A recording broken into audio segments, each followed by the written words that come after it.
Hello and happy Friday. I hope you guys are having a great day, and thank you so much for tuning back in on this series of effective meetings.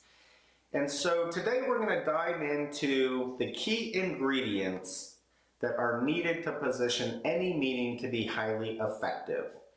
And so in order to do this, we're going to do a little role playing. And so you guys are going to have to give me a little latitude because I am definitely not an actor, but I'm going to try to play one here in order to set us up so we can work through setting out a meeting invite, an agenda. I want to share with you guys formats that you can use in a standardized way when taking meeting minutes. And we're also going to develop a setting expectations document. So if we have a rambunctious set of meeting participants, we can remind them on how they should behave in our meeting to making sure that it remains effective. Sound good? All right, cool. So here comes role playing act one. So I have to go down the hall and meet with my boss because he just got out of a meeting and he needs to talk to me about something. So I have just walked into my boss's office. Hey man, how's it going? Pretty good. I hope your day's going better than mine. Why, what's up?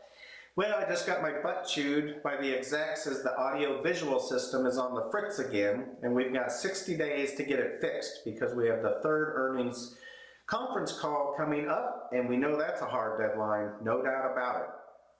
Also, we only have a budget of $25,000 that we can spend on this solution. So make sure that you have Rob attend your meeting as he can bring you up to speed since he was the one that implemented this original system.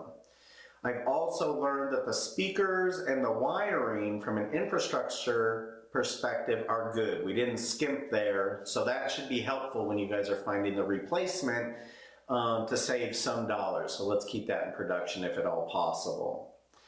Lastly, be sure you include Seth and Fred. They'll be your technical subject matter experts because they just finished up that other project, so they have some capacity for you. And Justin is our executive sponsor, so please invite him to the meeting, but do not schedule it around his calendar because more often than not, he will not attend that meeting, but he will definitely appreciate being CC'd on the meeting minutes so he has visibility of our progress. Do you have any questions for me? Nope. Alrighty, great. Please be sure to get the meeting invite out by end of day today. And let me know if you have any problems or if I can be of any help. Awesome. Okay, you guys. So we now need to go back to our desk, set up the meeting invite, find day times for availability, establish our agenda, and get ready to rock this meeting. So let's go ahead and transition over to the computer screen and let's get this meeting invite developed and sent out. Great. Okay, so here's our meeting invite, you guys, and let's go ahead and run through this on from the top down to making sure that we are including all these various sections into our meeting invites moving forward. So the first being the meeting objective. So be sure to take the time to write a meeting objective. So as these meeting invites are hitting people's inboxes, they will have a good understanding of what we're meeting about. If you're having a hard time getting your invitees to hit the accept button and attend your meeting, it may be because they have no idea what you're meeting about and they're protective of their time. As we know in corporate America today, we're all super busy. So if you don't take the time to tell me why we're meeting, why should I hit the accept button and then come attend your meeting? So take the time to write up a good objective. Even more importantly is an agenda. Every meeting should have an agenda. If we don't know what we're going to be talking about, this is like herding cats like you have never seen. And we've all attended these kind of meetings where the meeting facilitator hasn't taken the time to obtain an agenda. And then the value of that meeting is just non-existent. We basically just wasted that hour in whatever company money that sums up to being. So take the time to write up an agenda.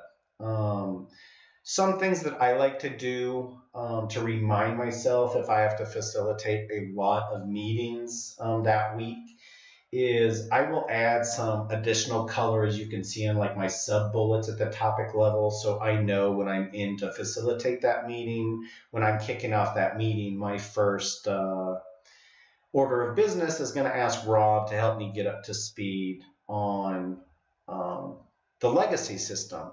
And that way the team can start talking and having a conversation and start collaborating on the various agenda items. And you can see for technical requirements, the 3 vendors and the executive visibility topics also have that additional color. Lastly, listing out the attendees is kind of optional. I like to list out the attendees and their role if I think I'm going to have a hard time getting them to attend.